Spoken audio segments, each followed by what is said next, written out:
Gostaria de começar a nossa discussão de hoje por uma questão que está presente na obra O Livro dos Espíritos, de Allan Kardec, na sua terceira parte, na Lei de Destruição, uma questão numerada como sendo a questão 738 da obra espírita. Desta questão, que é dentro da parte relacionada aos chamados flagelos destruidores, Allan Kardec, questionando os espíritos, faz a seguinte indagação: para conseguir a melhora da humanidade, não podia Deus empregar outros meios que não os flagelos destruidores? Ou seja, para fazer a humanidade progredir, para fazer o mundo avançar, para fazer com que o homem desenvolvesse as suas potencialidades emocionais, espirituais e até intelectuais, não poderia Deus se valer de outro instrumento que não fosse os chamados flagelos destruidores? E o que são na literatura espírita assim chamados de flagelos destruidores? Flagelos destruidores são todas as circunstâncias através das quais desencarnações coletivas acontecem em torno de nós. São os maremotos, os terremotos, os furacões, os tufões, as guerras, as pandemias, as epidemias, todos os fenômenos de desencarnação coletiva que, de certa maneira, chocam a humanidade. Então, olha a pergunta que Allan Kardec faz aos espíritos nesse sentido. Indaga ele: para conseguir melhorar a humanidade, não poderia Deus empregar outro meio que não fossem os flagelos destruidores? E a resposta dos espíritos diz: pode, e os emprega todos os dias, pois que deu a cada um os meios de progredir pelo conhecimento do bem e do mal. Então, veja só. As formas das quais Deus se utiliza para desenvolver no homem as suas potencialidades, elas estão distribuídas em diversas experiências que a humanidade precisa. O homem, porém, segundo a continuidade da resposta, é que não aproveita desses meios. Necessário, portanto, que seja castigado em seu orgulho e se lhe faça sentir sua fraqueza. Essa parte, quando fala assim, castigado no seu orgulho, nossa, mas que texto duro, que palavras mais fortes que são colocadas. É verdade, dentro da obra espírita a gente vai encontrar algumas vezes essa expressão dizendo que Deus castiga as pessoas. Mas a questão 1009 de O Livro dos Espíritos, que dá uma resposta longa, vai ter um parágrafo que começa dizendo que o castigo é a consequência natural de um mau passo, de um mau ato, de uma má decisão, de uma decisão equivocada que o espírito tem. Uma consequência natural. E não uma ação deliberada, punitiva, mas a natural consequência da lei pela desobediência do homem diante daquilo que a lei de Deus determina. Então, na medida em que Deus oferece à criatura humana as estratégias para que ele se desenvolva, para que ele cresça, para que ele desenvolva em si as potencialidades tanto intelectuais como morais, se o homem não aproveita essas experiências, ele então se vê conduzido a determinadas situações que vai chacoalhar a estrutura do ser, que vai movimentar as nossas emoções para que nós consigamos, enfim, sentir o quanto somos frágeis, o quanto precisamos de Deus, o quanto, em verdade, temos a necessidade de proteção e o quanto somos, na verdade, seres tão pequenos quando nos achamos tão orgulhosos e poderosos. É nesse sentido que os Espíritos mostram para nós a necessidade dos chamados flagelos destruidores, como sendo instrumentos que Deus se vale para chacoalhar as estruturas do ser, a fim de que ele desperte diante da necessidade do progresso. Isso, porém, é completamente diferente com relação à questão da morte em si. A morte, assim apresentada no mesmo Livro dos Espíritos, nas questões anteriores, quando Allan Kardec ainda tratava sobre a necessidade da morte, sobre o princípio da lei de destruição, na questão 728 e as questões seguintes, você vai ver logo nessa primeira questão que a morte é tratada de maneira diferente. Porque ele diz, logo no começo, que é necessário que tudo se destrua para renascer e se regenerar. É necessário que tudo se destrua para renascer e regenerar.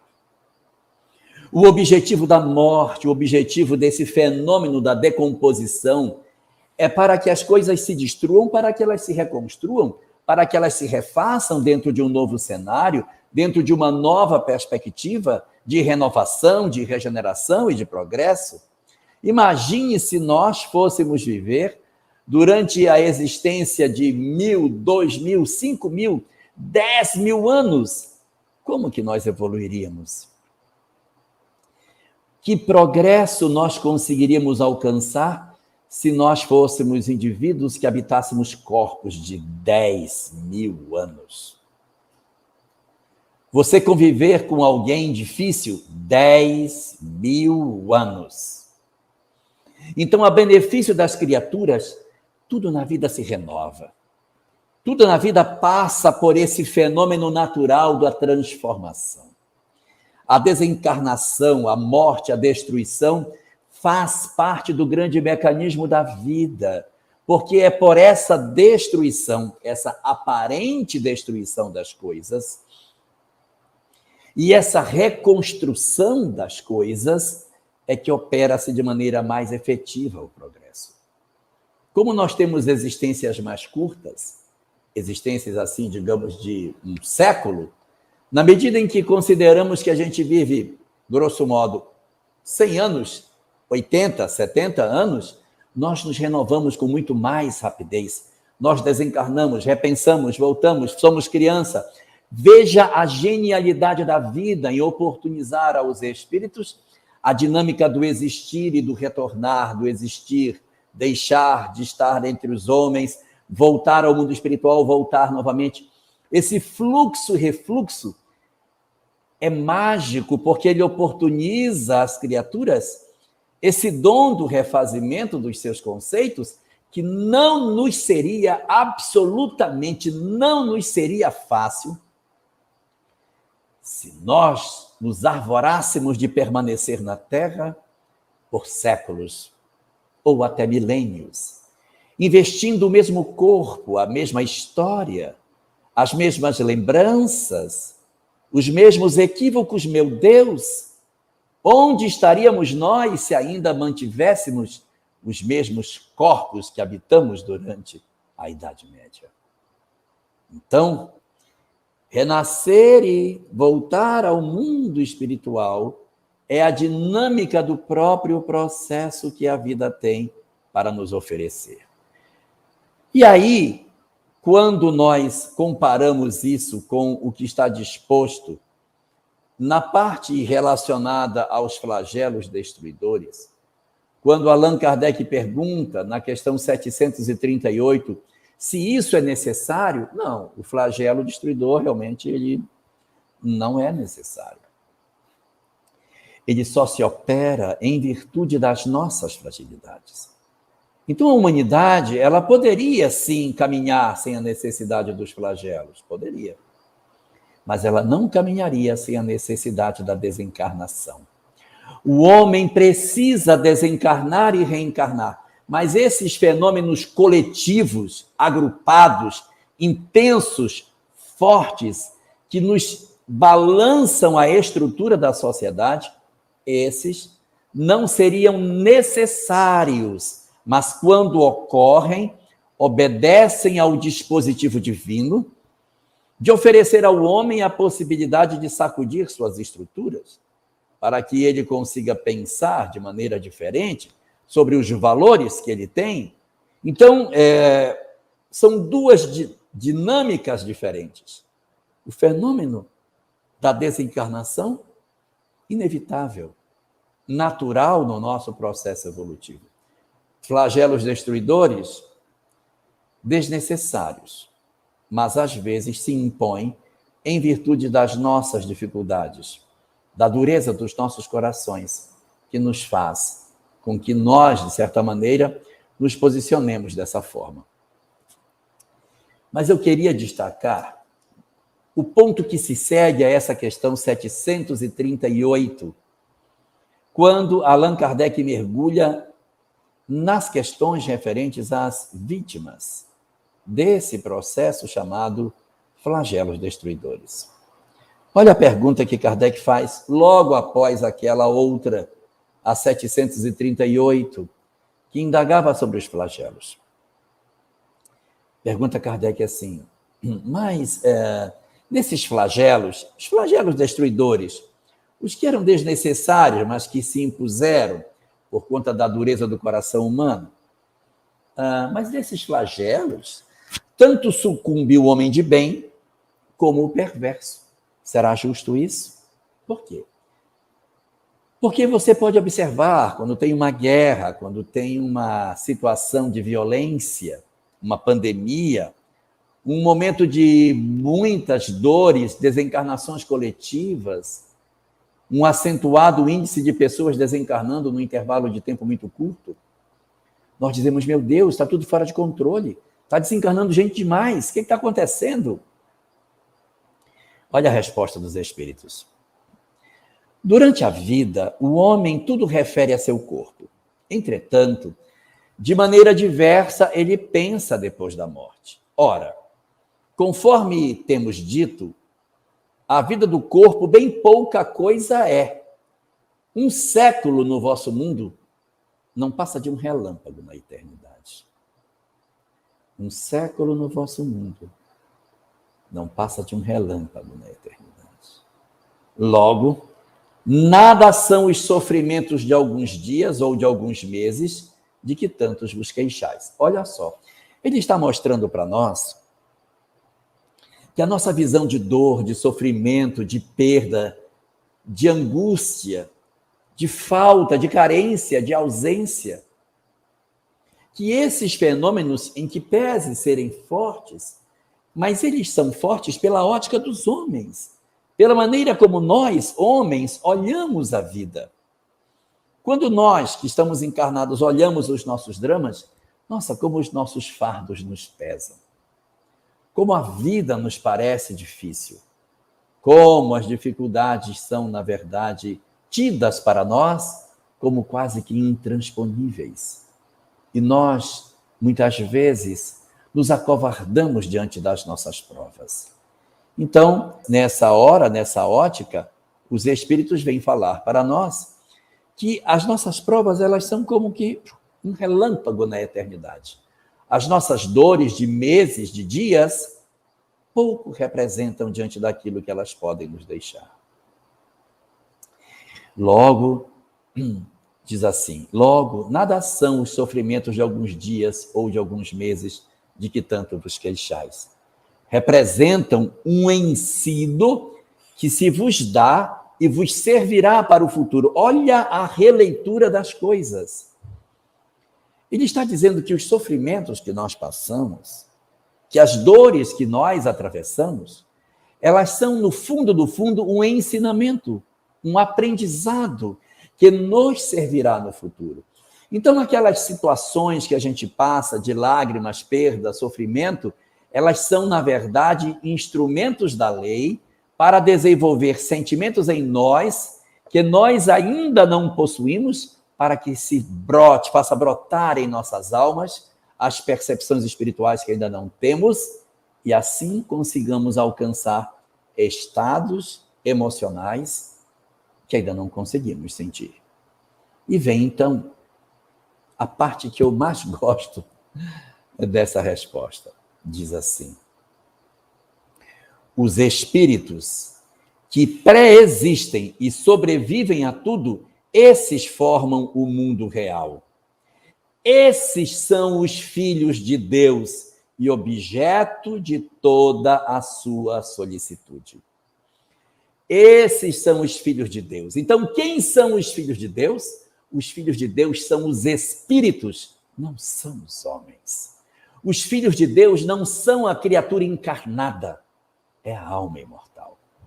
Nós focamos as nossas visões como se Deus tivesse como principal preocupação a nossa condição de espírito encarnado, quando o Espiritismo nos revela que o foco de Deus são os espíritos.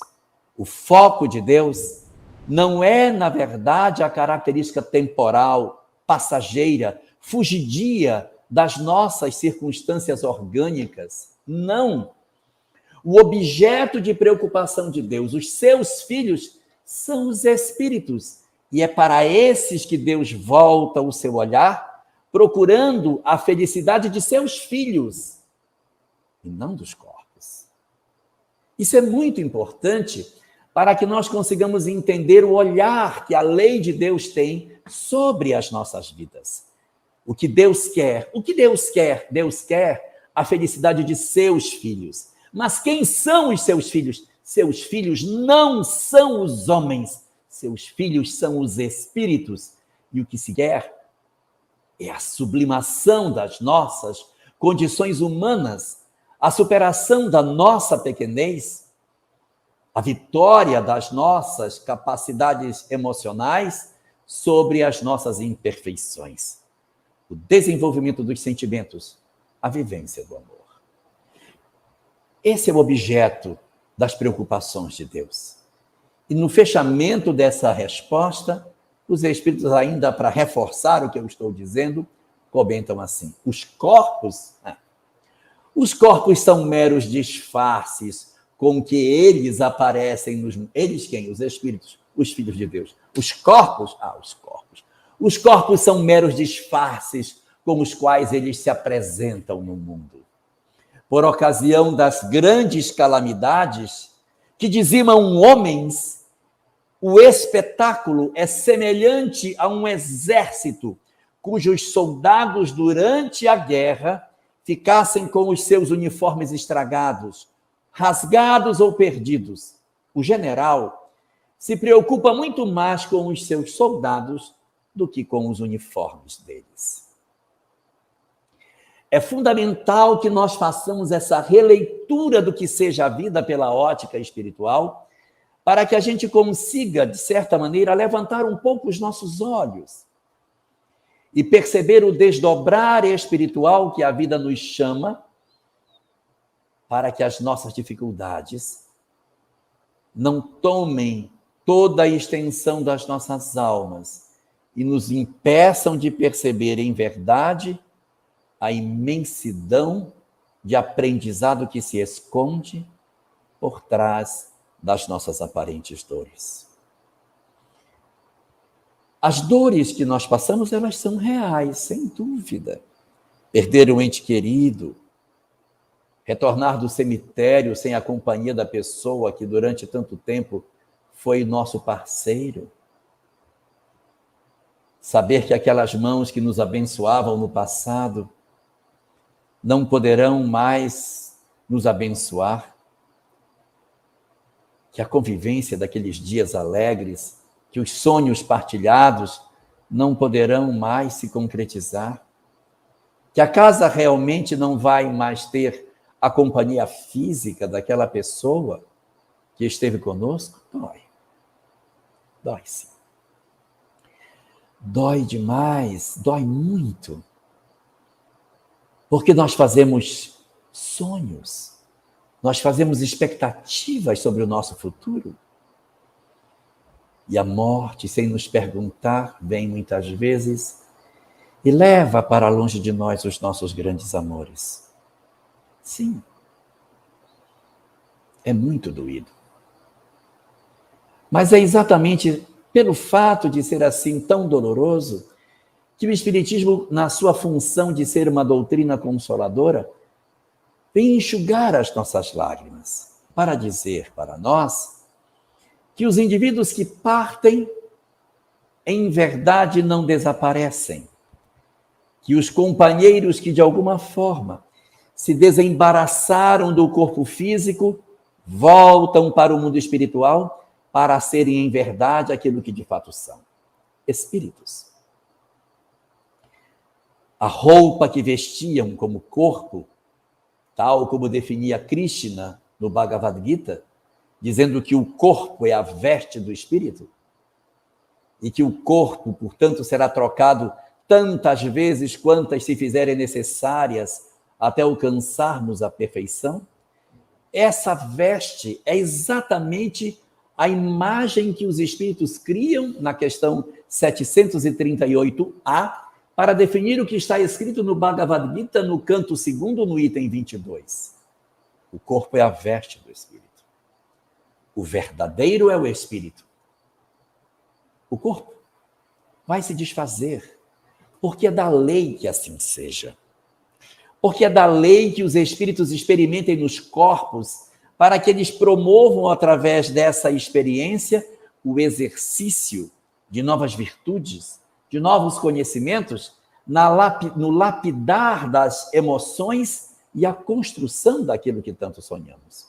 Então, é dessa maneira que a gente vai conseguir fazer o nosso processo de aprendizado. Como? Eu estou como espírito imortal. Renasço entre os homens, convivo por um tempo para viver experiências, mas depois eu me desembaraço para voltar a ser o que era. E nós, muitas vezes, com a nossa visão pequena, com a nossa visão ainda muito voltada para as coisas materiais, damos uma dimensão muito grande para tudo isso. E o Espiritismo vem e coloca esses pontos em aspectos que nos ajudam a acomodar a carga sobre os nossos ombros, nos dizendo, de um lado, sim, é verdade, dói. Sim, é verdade, a gente sente saudade. Mas do outro lado vem e diz, mas eu tenho uma grande notícia para você. A vida que você vive não é a verdadeira. O verdadeiro propósito de Deus é a felicidade do espírito e não dos homens. O que Deus quer não é que os homens sejam felizes. Ele não quer a gargalhada dos homens.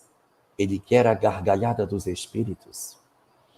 Se for necessário que o homem chore para que o espírito possa rir, que assim seja, porque Deus não é Deus dos homens. Deus é Deus dos espíritos, das almas imortais, e seu foco está exatamente aí, em oferecer às criaturas o dom de se desembaraçarem de suas imperfeições, através de seus uniformes rotos, rasgados, sujos, amarrotados, mas que o soldado saia do campo de batalha engrandecido e mais capaz de realizar novos embates, novas dimensões de aprendizado.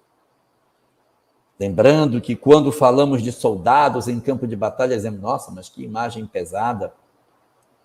É a mesma imagem que está no Bhagavad Gita. A história do Bhagavad Gita também é uma guerra. É a luta do bem contra o mal. Toda obra se desdobra em cima de uma batalha. E também o Krishna vai nos dizer que nós temos que enfrentar essa batalha como bons soldados, remetendo à mesma imagem presente na mesma questão 738A de O Livro dos Espíritos. É o trançar das revelações, é a identidade das verdades quanto ao fundo, mas não necessariamente quanto à forma, para apresentar aos homens a visão da lei natural que se transporta para todas as culturas e para todos os tempos. Só que, nesse processo de desencarnação, nesse fenômeno de ida para o mundo espiritual, é muito mais comum em nós acontecer essa desencarnação desse jeito. Como? Essa que desencarna um, desencarna o outro, sem uma intensidade muito grande de processos coletivos nesse sentido.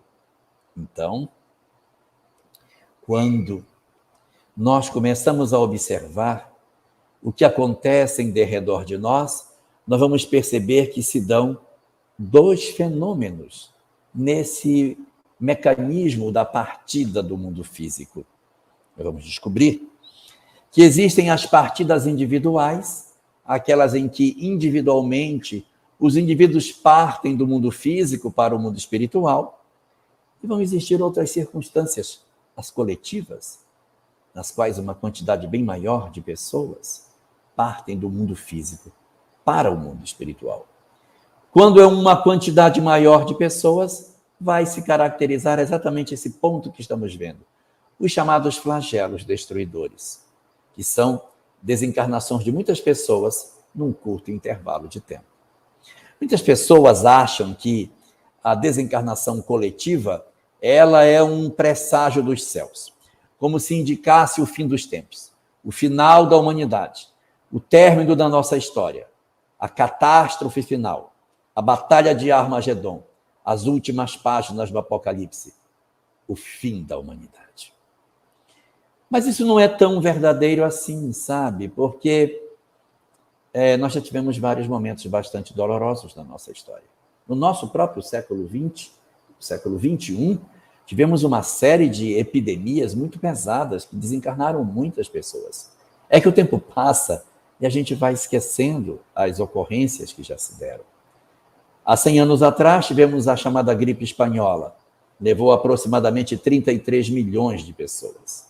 Tivemos a Segunda Guerra Mundial, que teria levado, segundo se crê, 24 milhões de pessoas em campos de batalha, mais aqueles outros que desencarnaram como civis, segundo alguns, na faixa de 40 milhões de pessoas teriam desencarnado na Segunda Guerra Mundial.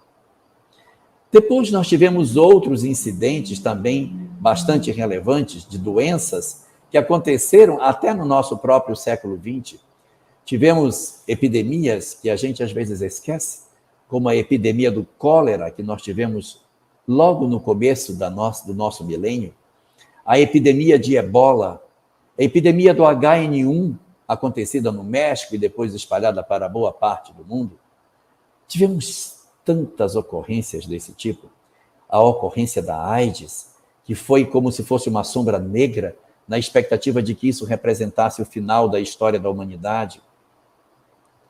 Então, doenças e esses fenômenos, eles não representam obrigatoriamente uma circunstância de final de tempo. Ah, mas nós estamos na transição planetária e a Covid-19 é a prova da transição. Não é. Não é porque teve outras mais graves do que ela e não era transição. Na verdade, a transição planetária ela não se estabelece pelo fenômeno de desencarne coletivo, mas pela mudança das criaturas humanas. O que caracteriza a transição planetária não é a quantidade de gente que sai da Terra. Olha, está morrendo muita gente, então é a transição. Não, não. O Espiritismo nos diz que não é o volume de espírito que diz que estamos em transição, mas é o fenômeno sociológico, ideológico, que começa a acontecer junto com esse processo de amadurecimento da sociedade. Nós temos existências muito curtas, então a gente não consegue observar as mudanças do tecido social de maneira muito clara. Mas um observador atento começa a perceber que está acontecendo uma mudança no perfil da humanidade. O que demonstra que estamos em processo de transição não é exatamente a quantidade de desencarnantes, mas é a mudança da maneira de pensar que as criaturas humanas apresentam hoje. Alguns indicativos nos falam dessa transição planetária. Um dos indicativos é o seguinte: as revelações espirituais que temos hoje, como o Espiritismo e outras que são também reencarnacionistas, falam do mundo espiritual, elas possuem um conhecimento que está espalhado para o mundo inteiro, não é só para iniciado. Qualquer pessoa pode pegar esse conhecimento. Está aberto para a humanidade. A humanidade consegue entender. Então, esse conhecimento ele está hoje ao alcance de qualquer um. Mas essa essência de conhecimento que o Espiritismo apresenta, ela é muito semelhante a doutrinas muito antigas, que foram oferecidas para espíritos que vieram para cá num período bastante remoto. Só que eles eram especiais e por isso eram chamados de iniciados.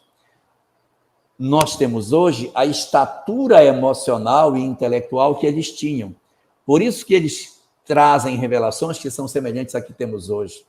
Hoje nós conseguimos entender as deles e eles conseguiriam entender as nossas. Então nós estamos num certo grau de semelhança em termos emocionais. Nós podemos dizer a partir daí que existe uma razoável identidade do ponto de vista emocional nosso com o deles. O que dá a dizer que, se eles eram almas que migraram para cá, é porque nós estamos num patamar de evolução semelhante ao deles. Por isso temos uma revelação que parece com a deles, porque eles estavam aqui por uma migração. Nós provavelmente estaremos saindo por conta da mesma migração. Então, chegamos na estatura desses indivíduos. Essa seria uma visão daquilo que poderíamos dizer tratar-se de um fenômeno da chamada transição planetária, o fenômeno de modificação da nossa humanidade. Não porque nós estejamos tendo uma pandemia, não. Mas porque a nossa humanidade hoje consegue ler livros antigos e entender os segredos dos iniciados do passado, como se fossem escritos para nós. Mas há um segundo fator impressionante que revela para nós exatamente esse perfil das características que estão se dando dentro do nosso planeta. É a mudança de cabeça das pessoas. É bastante nítido no mundo hoje dois grupos que existem dentro da humanidade. Nós possuímos na Terra um contingente grande de pessoas que não querem o progresso, não estão interessadas no avançar da humanidade. Por quê? Porque gostam do vício, gostam do erro, gostam do prazer que o mal lhes dá. Então, se a Terra se melhorar, vai me incomodar. Não estou gostando dessa organização. Não estou gostando dessas regras. Não estou gostando disso. Eu quero é sem regras. Eu quero poder fazer o que eu bem quiser com todo mundo. Quando eu sinto que tem regras, me incomoda, eu reajo contra o controle, eu rejeito todo o processo de organização, de ordenação do nosso mundo. E quando nós estamos com essas características, nós somos indicados como sendo os indivíduos que reagem ao processo evolutivo. Nossa humanidade hoje está constituída exatamente dessas duas faces. Uma face que reage e que diz, eu não quero isso. O que eu puder reagir para que isso não aconteça, eu vou reagir. Eu vou ser uma pessoa empenhada para que não aconteçam as mudanças que vão me tirar da minha zona de conforto, que vão exigir com que eu me organize, com que eu respeite o outro, com que eu ame as pessoas, com que eu tenha limites para as minhas ações, para que eu seja um indivíduo mais fraterno, para que eu tenha mais relações de afeto com as criaturas. Não. Não quero. Isso está de um lado. Do outro lado, há pessoas querendo um processo de mudança. Há um contingente de indivíduos com uma outra proposta. Que proposta que eles trazem? A proposta do amor. A proposta que sinaliza para os homens o quê? Que suas vidas, seus propósitos, são exatamente em função do coletivo. Olha como isso é interessante, porque isso vai nos remeter àquela visão da leitura de que o que Deus quer é a felicidade dos espíritos. Então, existe um segundo contingente dentro da nossa humanidade que está interessado nas questões do espírito. Não estou dizendo que eles são espíritas, mas eles estão preocupados com as coisas espirituais. Eles estão preocupados com o todo, com o amor, com a fraternidade, com o entendimento, com o partilhar, com a ordem, com a organização, com a capacidade de respeitarmos aos outros, como gostaríamos que os outros nos respeitassem, na ideia de fraternidade, no sentido de nós construirmos uma sociedade onde as criaturas tenham educação, limites, tenham determinadas condutas que não podem ser cultivadas quando elas agridem e ofendem aos outros. Indivíduos que estão voltados para o propósito do amor. Isso mostra para nós, fundamentalmente, como se existisse dentro do nosso planeta duas gerações distintas. Uma geração velha, já cansada de tanto encarnar na Terra e de insistir nos seus propósitos negativos. Insistir nos seus ideais de dividir o mundo, de jogar pessoas contra pessoas. E do outro lado, uma geração nova, uma geração propensa ao bem, uma geração propensa à espiritualidade, à fraternidade, ao amor, ao entendimento, a uma visão coletiva de vida. E Allan Kardec, quando trata dessa questão, no livro A Gênese, ele vai nos trazer um texto maravilhoso, na última parte do último capítulo da última obra que ele escreveu. Você pega a última obra chama-se A Gênese. Pega o último capítulo, são predições e sinais dos tempos, e aí você vai no último capítulo e pega o último texto, chama-se Geração Nova. Ai, que texto maravilhoso, lindo e extraordinário. A geração nova vem contar exatamente das esperanças que aguardam a nossa humanidade. Vem contar do planejamento do mundo espiritual para os tempos que se avizinham. Vem falar para nós que o nosso mundo está atravessando uma circunstância através da qual nós estamos sendo convocados a despertar para a questão espiritual. E aí, a nossa sociedade vive o confronto das duas gerações, a geração velha e a geração nova, uma conjugada com a outra.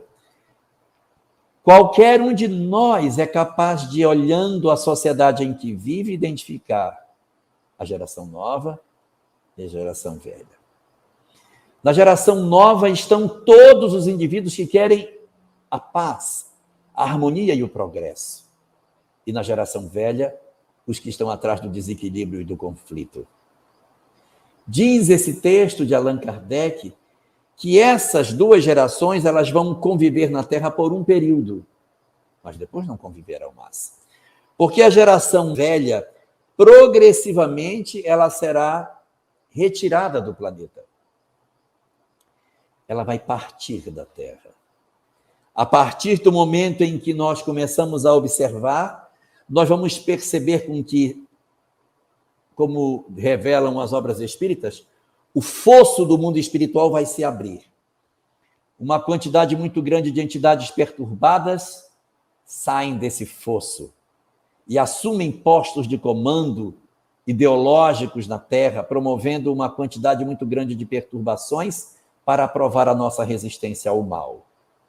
Então, eles saem das profundezas do mundo espiritual, das regiões mais sombrias, mas precisando ainda de uma chance de renascimento, eles encarnam sobre a Terra. Essas entidades vêm, chacoalham as estruturas do planeta, promovem uma convulsão ideológica no mundo, como estamos vendo agora. Mas eles não ficarão para sempre, porque a Terra tem um encontro marcado com a felicidade. E ao mesmo tempo que eles estão encarnando na Terra, está chegando no planeta espíritos que não eram daqui. Então eu tenho chegadas de espíritos que estão vindo de outros mundos para enriquecer a nossa condição espiritual e promover uma revisão dos nossos conceitos. Como diz Allan Kardec, para cada criança que nasce na Terra, em vez de um espírito propenso ao mal, nasce um indivíduo propenso ao bem. Mas o que é isso? Não são os corpos, são as almas, os filhos de Deus. Mas quem são esses espíritos? Aqueles que se lapidaram. Lembram das experiências da desencarnação, da perda, da desencarnação coletiva, dos sofrimentos nos campos de batalha, nas feridas que nós obtivemos durante as dores. Foram essas feridas que forjaram as nossas condições de nos tornarmos geração nova. Então, muitos daqueles que antes estavam equivocados voltam como espíritos renovados. E outros se juntarão a nós. Chegarão espíritos de outros lugares que se juntarão à sociedade da Terra, que promoverão a partir da sua chegada o enriquecimento da dinâmica social do planeta, ao mesmo tempo em que, progressivamente, as almas relacionadas com as gerações velhas vão lentamente perdendo a concessão de encarnar na Terra e outros, em melhores condições, vão ficando no planeta.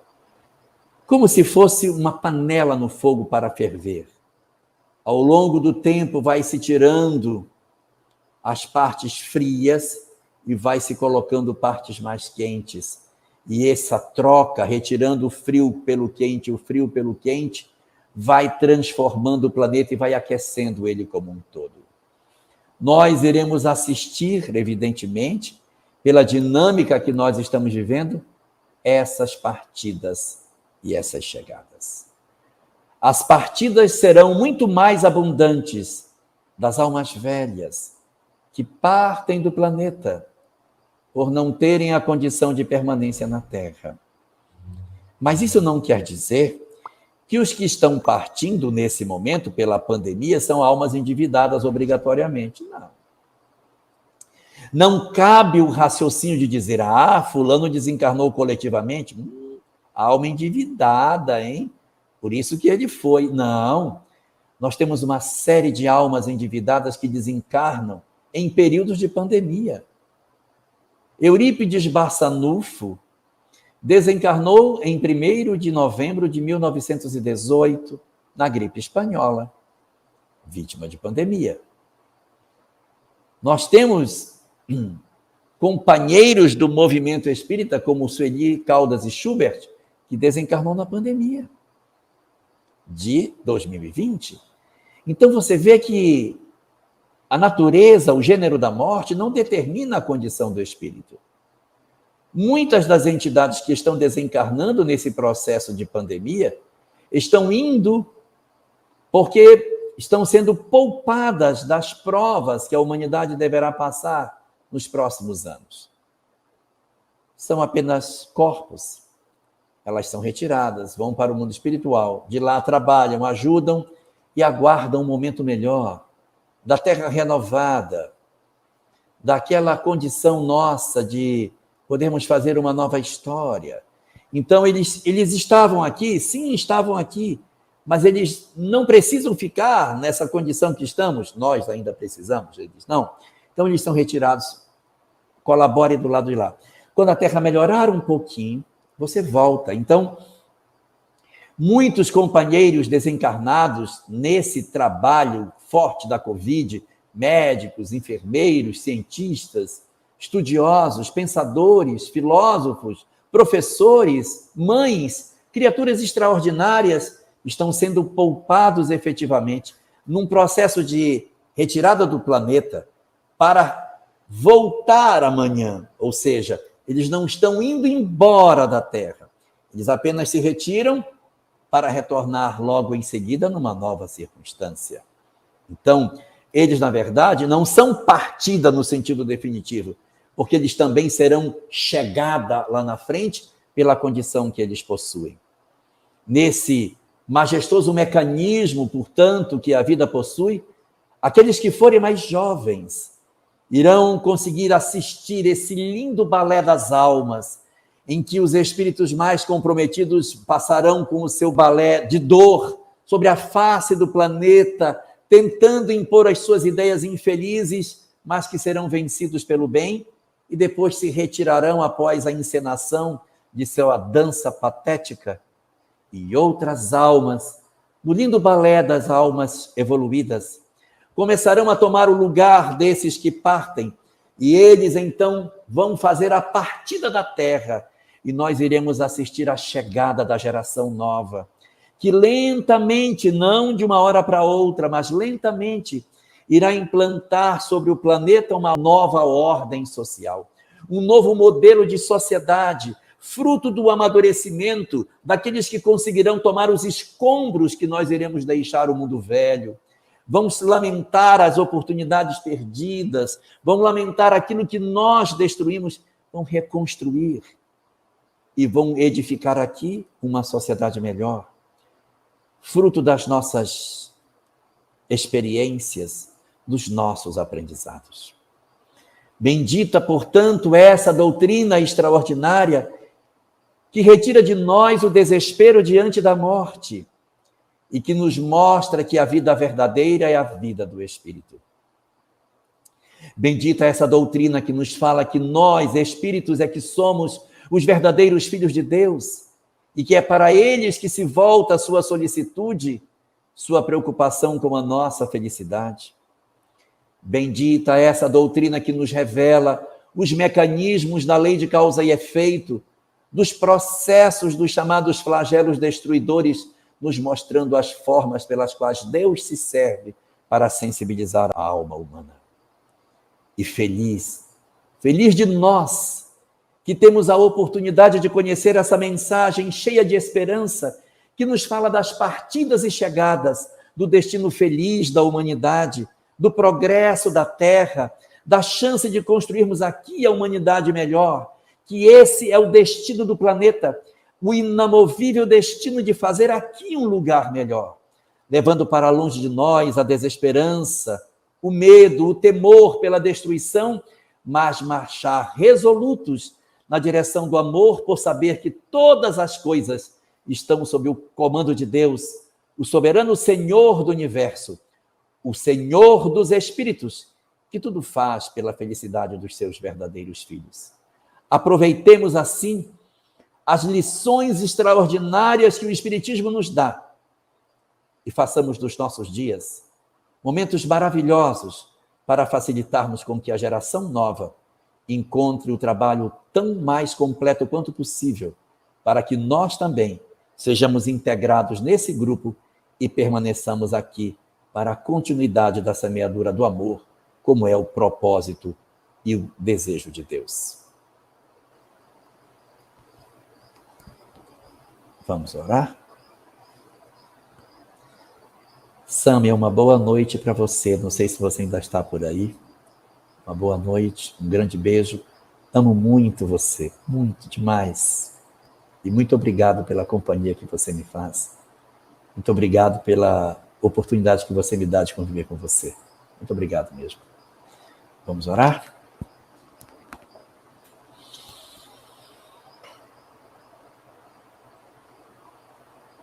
Senhor de misericórdia,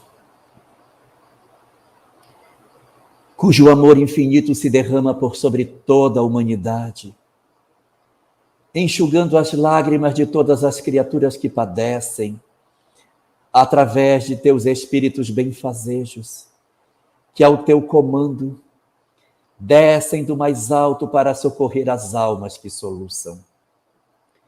Tu, Senhor,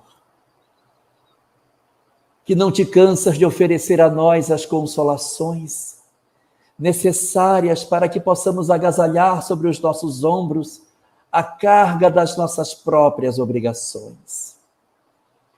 Tu que nos ofereces a existência carnal, para que através dela possamos exercitar as virtudes que ainda não temos e marcharmos dessa maneira na direção da felicidade que tu apontas para todos nós.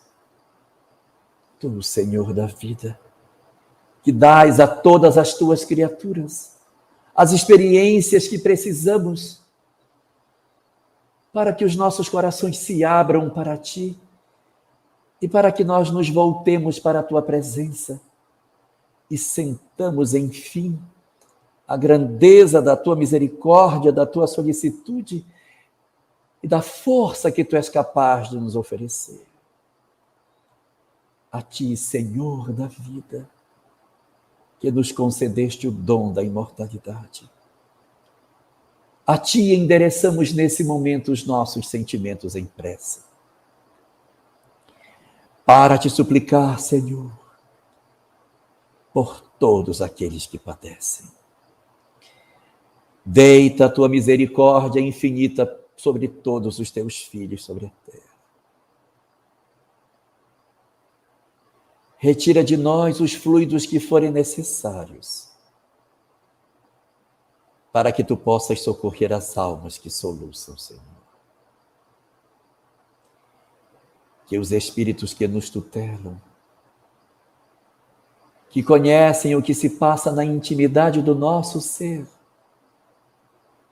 que os espíritos que sabem a profundidade das nossas dores, das nossas amargas noites de soluços,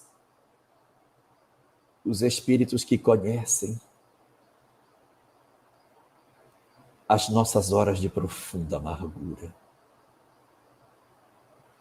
Que todos esses companheiros, e particularmente os mentores espirituais de cada um de nós, que eles possam nessa hora, navegando pelas energias doces, derramadas pelo teu coração sacrossanto sobre toda a humanidade, que eles possam se valer dessas substâncias de luzes tão doces e possam depositar sobre os nossos corações as pétalas de luz que caem sobre nós nesse momento, envolvendo os nossos corações na certeza de que não nos encontramos sozinhos. Dá aos nossos corações sofridos a sensação de que a tua mão está segura na nossa. E deixa-nos sentir o toque dos nossos mentores espirituais sobre nós, sobre a nossa cabeça, sobre o nosso peito doído, Senhor. Para que as nossas dores não se façam maiores do que a certeza que temos de que tu estás no controle de todas as coisas. Não deixa com que as nossas tristezas roubem de nós a convicção de que as nossas almas se encontram guardadas nas tuas mãos, Senhor. Que as nossas dores e que os nossos sofrimentos não retirem de nós a certeza de que tu velas acima de todas as coisas e de que esperas de nós o exercício das nossas virtudes, ainda mesmo diante das nossas provas amargas, para que nós provemos que somos capazes de suportar as nossas lágrimas, na certeza de que tu nos reservas o melhor ao final das nossas jornadas.